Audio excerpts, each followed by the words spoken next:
All right, we are going live. Uh, Appreciate everybody jumping in, joining on.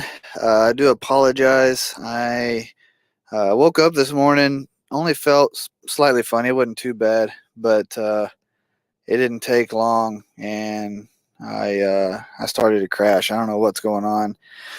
Granted, we've had some weird stuff kind of floating around the area, but usually what happens to me is whenever I start feeling bad, my back just locks up super freaking tight, and it gets to where I can barely move, barely think. So I'm gonna be heading home after this, but I've got some important things. One of the things is less important than the others, but I do have something pretty critical. I need some extra input and guidance. I'm really looking for some experience out there, and honestly, even just any explanations. So let me dive into that. We have used the mobile Polyrex EM grease for several years. I know that, from what I understand, and I've been doing some research on the topic. Back in the day, I think the Chevron SRI 2 was supposed to be like the top of the line grease for everybody, and then at some point, the manufacturers, people like Baldor, U.S. Motors, they started to switch to the mobile Polyrex grease. So uh, we found that almost everything that we service had the mobile Polyrex, and it was just every now and then that we were running into the or SRI 2 with the Chevron, or if I remember right, I think it's red. Either way, uh, I what I did to try to standardize, because it was we were just having trouble. So my goal was just, let's standardize this. So as part of my standardizing, I went in and just had our whole fleet fitted out with the EM, and then the handful of accounts that were still using the Chevron, I had them converted over to the mobile instead, and we've been perfectly fine ever since then. Now, we don't use the mobile on literally everything. For example, you can't use that grease in a really wet environment. So cooling tower fans, those pillow blocks in there aren't going to work out. So what we've done is we have a mobile SHC 460 that we use on the tower fans instead, and we've had really good results with all of those. So my problem is not that I don't like the grease. I actually really big fan of the mobile Polyrex. My problem is I can't get it, and this kind of snuck up on me. It wasn't something I was tracking, but I had my warehouse team and my PM team get with me last week, and they mentioned that, hey, we're trying to order this stuff. We're starting to run low on our inventory at the shop because we normally bulk order it. And they were trying to call around and just nobody could get it. So I reached out to a couple of my motor shops locally, because if anybody would have some insight on it, usually they're the best ones if I need to get a second opinion on something bearing related. We got some really good local shops around. Hamilton Electric, giving y'all a shout out. Great shop. So we did that, and yeah, they're in the same boat, and all my regular supply houses. So one supply house, they they haven't gotten an order since January of 2022, and they are hundreds of cases of orders backlogged, and that's in their warehouse side. So their warehouse had inventory, and that kind of got them through 2022. But here we are in 2023. They can't get it. Their warehouse is out, like their store inventory is gone. Everybody's inventories are gone. That's a problem for me. And it was it wasn't something I looked deeply into, because at the time it wasn't too big a deal. So I know just the rule of thumb is you can't mix the Chevron and the mobile. That is just kind of the standard rule. And from what I understand, the guys who were there doing those original transitions back in the day, which it looks like it may have been sometime in the 2000s, they had to learn that the hard way. Anyway, I wanted to verify that. So I was really looking for some documentation, and I did end up finding a really good release. I mean, it's only one study so far, but there was a study done by somebody, I don't know who they were, that showed if you mix those two greases, while on a base level, there's a lot of things that are the same about them. Their actual, I think it was specifically like the additives that are in there end up not mixing so well, and that's where the problem comes in. It's so when they were doing their testing and they went, it was a several page research paper from the looks of it, and they tried a couple of different greases, but the two I'm interested in are the two I'm mentioning. And they tested those two because they're the most common, the heaviest, and they tried it at different mixture level. Anyway, regardless of the details, it didn't work out in the end. And what they found was it did end up dramatically reducing the grease's ability to properly protect the bearings. That's what it turned into. Now, the rule of thumb and the stuff I've heard without verifying was that if you mix the two, that somehow they react to one another and they become almost acidic and they start to break down and these things. And there may be some truth to that. This research paper didn't note that specifically. It was more specific as to their actual properties of lubrication because of what the chemicals they were using ended up basically, if I understand correctly, counteracting. So because they counteracted, just no good. Anyway, so that's actually a really big problem for me because one, I got to get this grease. Two, you can't put the chevron on top of the mobile. You can't. You know, we know that. So and I can't, like, it's not realistic that literally my entire customer base has to transition all of their equipment to the chevron because that's a lot of money. Um, so what I need a solution. I'm still doing research, but I wanted to get on here and one, is anybody else actually having this issue? Is it just a Texas thing? I highly doubt it. I don't think so. But why does anybody have any background data as to why mobile isn't? I know the supply chain stuff. Maybe that's the primary issue. Is because of the supply chains, uh, mobile's not able to produce enough, or they're not able to get enough into the warehouse stocks. I don't know. I'd love some information because that can be really helpful in following up with the customer and letting them know what's going on, and it gives us something to stand on other than, hey, nobody has this stuff. We can go and say, well, actually, because of XYZ. So I just, please, if anybody has anything, I could use some help in trying to explain what's going on because I don't have those answers yet. I could also use some help. What is a good alternative? What are you using out there in the field? That's not the chevron, but maybe it's the mobile. And is there a grease that's a very versatile? It's because that's one thing great about the mobile and the chevron, the Polyrex and the SR series, is they're good for electric motors and they're good for pillow blocks. Like, they're good for everything that on a heavy commercial side we would routinely use. Like, we can use them on just about everything. So, yeah, maybe we made a mistake in trying to double down on the mobile. I mean, granted, how do you predict stuff like this? Chevron could have just as easily been the one to have their entire market inventory crash. Anyway, I just, I'm in a tough spot, and I feel like I'm not the only one. So, if you are aware of maybe a grease that is compatible with the Polyrex, so that if you mix them, whatever additives they have aren't going to counteract each other.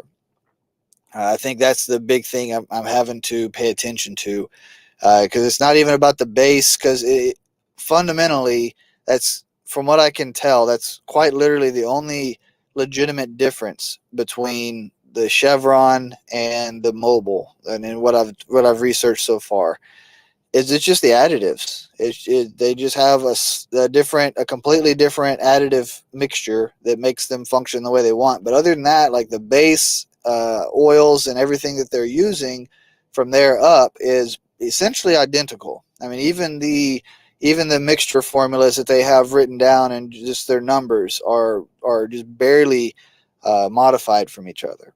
So there's got to be something out there. There's got to be something. Yeah, just even if there's not, like we've got to do this the right way. We've got to go about providing an appropriate solution. Uh, Customers just have to understand that sometimes it's this stuff that happens in the market. We can't control it. We didn't create it, but we are subject to what we can physically get. So if anybody knows of a resource, maybe because I'll buy a pretty good quantity if I can get my hands on the mobile. So if anybody knows a resource that we can get that through, that would be really appreciated as well. Whether you drop that into the comments here on the stream or whether you send that to me separately in an email, both are great options. I'm genuinely just looking for anything. I've got to get a solution to this. And I think this might help a lot of other people out there because if several people are having this issue nationwide or even maybe globally, then maybe we all can kind of benefit from this in some way. And we can take care of our customers. That's what it comes down to. I see. I am with Ontario Refrigeration in Southern Cal, and the Chevron grease is impossible to get. Really, the Chevron? And see, talking to my local suppliers, granted, the Chevron's not that popular for most of the mechanical people in my area, but they all say they can get the Chevron just fine. So what that makes me wonder, because it's less popular, can they actually get it?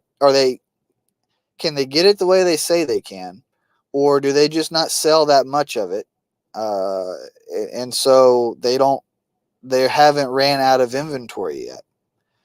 Uh, that's really good to know. Okay, so there's a line of thought. So what do we do if there is a legitimate just grease shortage? Like, uh, what then? Say Chevron and Mobile both or can't do it. Uh, then what? Like legitimately, that's a question we've got to answer, right? We got to give the customer something. Motors and bearings can't go without grease. So what do we do? Uh, yeah, huh? I appreciate that feedback. That's I was already trying not to go the Chevron route just because of the compatibility, and that kind of reinforces. I need another solution. I need another solution, big time. Oh yeah, because even carrying multiple grease guns, I have my team. We don't mix grease guns up. Everybody on the team has a grease gun that's dedicated to that specific grease, and that's something we push pretty heavily. Um, so in that case, I would hope that eventually the mobile comes back. Now, granted, if I can get a very legitimate solution in the meantime, maybe I don't need to go back to mobile. Maybe there is an alternative manufacturer, maybe somebody small who can, because that's part of it. Is okay. Let's say I got a grease manufacturer listening right now. This is part of my stipulations. Granted, I'm pretty short on options, so I can acknowledge that. But you need to be able to show me that you've got some kind of study or research or something where you've actually tested this, and give me something I could even possibly take to the customer, where it is a guarantee by you, the grease manufacturer, that if I blend these greases, that they're not going to counteract each other. That's what I need if you're listening. Because what I can't do is with the scale that we work on and the equipment we do, it's you make a mistake on something like this, it is, in my particular case, yeah, I could easily run us hundreds of thousands of dollars in the hole overnight because we blended the wrong stuff, and now we've got all these failures, and our customer base is not stupid whatsoever. So they're going to catch on to what's going on. And I'm not going to lie about it anyway. So that's just not on the table. Like I'm not gonna try to do something behind their back, if you will. So I need to have some legitimate documentation to back your statements. Uh, yeah, yeah. If I do sound weird, or if you notice that I'm weird anyway, just bear in mind I'm not feeling well. I am about to go home and call it a week. My back is not doing so hot. I can actually barely move it. Right now, I'm reclined in the seat just because this is about the only position I can sit in and not roll in some sort of pain. Uh, be careful out there, guys. There is it's just with the weather ups and downs. There's going to be a lot of stuff that gets out moving around. I've had several people in our team go down because of it. So it's just, and it's not just our team, the whole area. It's moving through the whole area, which just kind of naturally happens in cycles, as it always has. But uh, anyway, be careful, please. Okay, well, I think I've talked enough. I'm not trying to kill a whole bunch of time on this. This is technically lunch break, but I do also just want to get a quick just out there. I know I mentioned the ZoomLock and the setup. So I guess there's Parker Sporlin has two lines. They've got the ZoomLock Max and the ZoomLock Push. Um, so it's basically, from what I've gathered, and I actually got to talk to a salesman and got some samples and stuff yesterday. But the Push is essentially just the shark bite version for refrigeration, and the Max is the Pro Press. So I've seen several people, like I think Gary McCready and also Brian Orr, if I'm not mistaken. Both of these guys have heavily talked about these products, or at minimum the ZoomLock. I'm maybe not so much about the I'm sorry, the Max. Maybe not so much about the Push. So the Push literally are these little shark bite looking things. Uh, so I know the Max series has had a lot of conversation about it, and I can easily see how residentially or light commercial refrigeration, or the smaller side of refrigeration, maybe not the bigger side. Uh, there is a lot of use cases where this could make a lot of sense, and I get it. What I'm nervous about, now granted, their sizes are pretty limited for my market. So they wouldn't be able to, it's not like I could use it on my really big stuff anyway. So we're talking my smaller lines of equipment. The most I could probably do, because some of my, like I've got a couple of 100-ton split systems that are inch and an eighth liquid lines. So maybe something like that. Now, reality, it just, okay, well, but I guess that's part of the conversation I'm trying to create is this is literally just an O-ring that compresses down.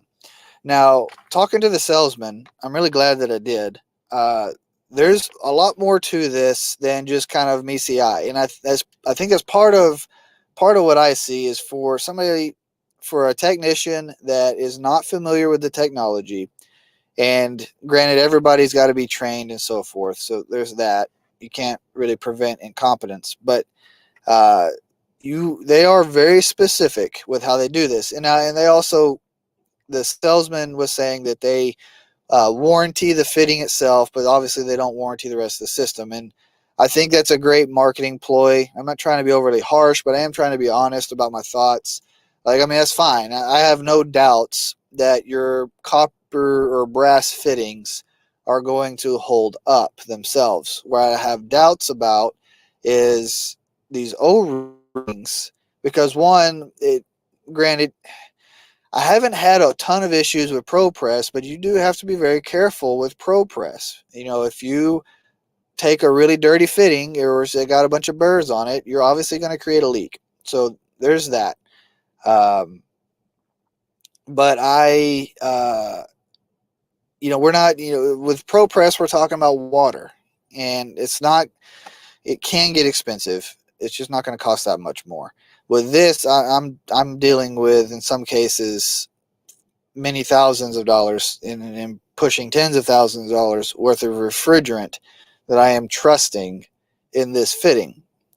And I don't want to discount it, and I want to give it a proper chance because I get the concept. I can support the concept, and I like what they're trying to do. And I know that this is the second iteration. So if I'm not mistaken, I think when they came out with the Max series, it is technically the second gen. That there was a version before this that they improved upon. So I have no experience with that. Anyway, yeah, conversation. I'm looking for conversation because the two factors that bother me, the first week, the first month, the first 6 months, not worried about that. All right. I think that these are well made enough, and I do like Sporlan. I'm a huge supporter of Sporlan's products, so they have that going for them. I can get behind that. But just because their other products are good doesn't guarantee this one is too. Because I've been bit by that before. Anyway, uh, heat and vibration. I highly question uh, with the vibration that our systems can have sometimes, and with some of the heat that we deal with. Will this actually stand the test of time when it's put under 6 months, 8 months, a year's worth of heat and vibration? Am I going to start having a bunch of leaks? Has somebody had trouble with that with this type of system? Uh, yeah, just input. I'd really like to know. I'm not going to spend a ton of time. Like I said, I'm not feeling too well anyway. So I thought about talking a lot more in depth about it, but I'm probably just going to cut it there, so I can try to move on to the house. Hey, Starling. Yeah, if you back up to the beginning, there's a lot of ground I kind of covered so far. Being in your market, I would love to hear kind of some of the input you have on the grease side of things. So if you kind of back up, it'll hopefully make a lot more sense. But how I'm doing, not feeling too well. Um, Today got some kind of something catching up to me. ZoomLock or any other push fitting. Yeah, yeah. Well, and I think that's what I'm seeing on the heavy commercial side, guys in our market. That's been everybody I've talked to's kind of natural reaction. We automatically discount it. That was my first reaction. For up until recently, I've discounted it because it's you're putting a lot of trust in this. And sure, you save some time benefits up front, like when you first sell the job. But if you got to go back and pay for the labor to do it twice and braise it anyway, and you get into, that's part of the thing is, you know, customers in the commercial world don't come easy, and you don't keep them around easy either. Like, you really got to do some very serious quality control. So um, when we end up when we make a mistake like that, that could be a very big account that goes very sideways. And so I don't know. It doesn't mean that I'm not trying to make a case that we got to double down and commit to it or not. I'm just trying to get some input, I guess. I have no experience. Nobody around me has any experience with it, and I'd like to know more. Uh, anyway, appreciate everybody. I need to go home. I need to go crawl in bed. I need to go pass out, and I will see y'all later. Appreciate it.